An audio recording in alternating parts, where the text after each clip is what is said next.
आगे बढ़ते हैं और इस वक्त रुक कर लेते हैं केंद्र में बीजेपी की जीत के 3 साल के मौके पर कांग्रेस इस वक्त मोदी सरकार के सियासी हमले कर रही है। मोदी सरकार का एक रिपोर्ट कार्ड कांग्रेस अपनी तरफ से जारी कर रही है विपक्ष के तौर पर। आइए आपको इसी प्रेस कॉन्फ्रेंस में ले चलते हैं।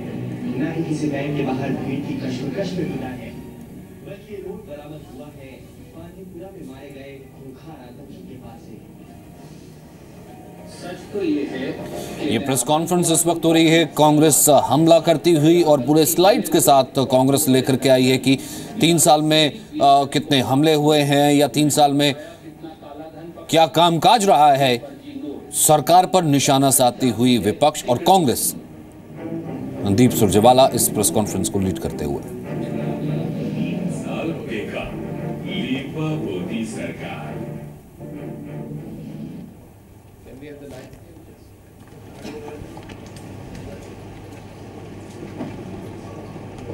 तिकड़मों की भरमार और लीपापोती सरकार।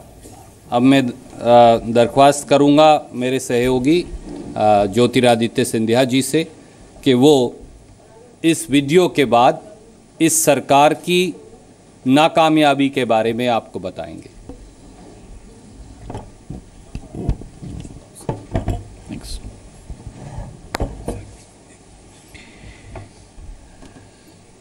दो 2014 में जब इस देश में एक नई सरकार स्थापित हुई थी तो लोगों के लिए एक नई आशा का किरण पिरोने का काम, सपनों पिरोने का काम भाजपा ने किया था। जन जन आशान्वित नजरिए से इस नई सरकार को देख रहा था कि ये सरकार किसानों के लिए, महिलाओं के लिए, नौजवानों के लिए, समाज के हर वर्ग के लिए कुछ नया करके दिखाएगा। भारत एक ऐतिहासिक देश है, हजारों साल पुराना हमारा इतिहास है और अगर इस देश को हमें आगे बढ़ाना होगा तो एक सांप्रदायिक सद्भाव की नींव पर, एक उदार विचारधारा की नींव पर, एक धर्मनिरपेक्षता की नींव पर इस देश की आर्थिक क्षमता को विश्व पटल पर हमें उजागर करना होगा।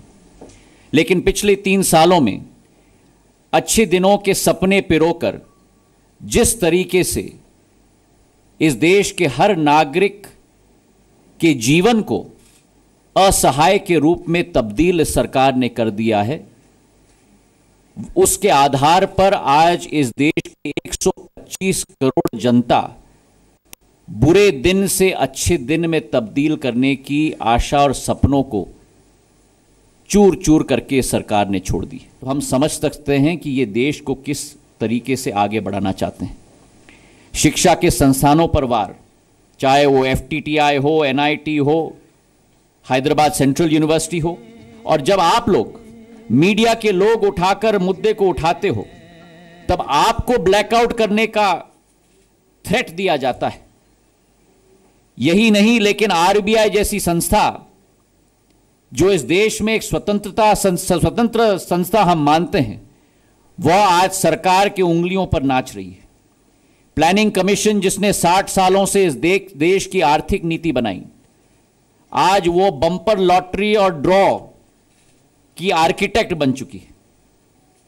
और यही नहीं, लेकिन अगर आंतरिक सुरक्षा का मामला अगर हम देखें तो जहां कश्मीर में पिछले जुलाई से आग लग रही है, नौजवान सड़क पर आ चुके हैं और बदले में प्रधानमंत्री कहते हैं कि हमें किसी से कश्मीर के बारे में सीख लेने की जरूरत नहीं है। और यही एक मैरिज ऑफ कन्वीनियंस की शादी जो PDP और BJP के बीच में है, उसी के बदौलत आज जो कश्मीर में स्थिति हो चुकी है। क्या हमारे नौजवान कश्मीर में अमन चैन का वातावरण का हक उनका नहीं होता? कौन सा कदम ये सरकार उठा रही है उनके विकास के लिए, उनकी प्रगति के लिए, उनके लिए रोजगार उत्पन्न कराने के लिए? पठानकोट के हमले के बाद जब जनरल फिलिप कैंपोज ने अपने सुझाव दिए थे कि आज भी 3000 ऐसे कैंप्स हैं आर्मी के जो असुरक्षित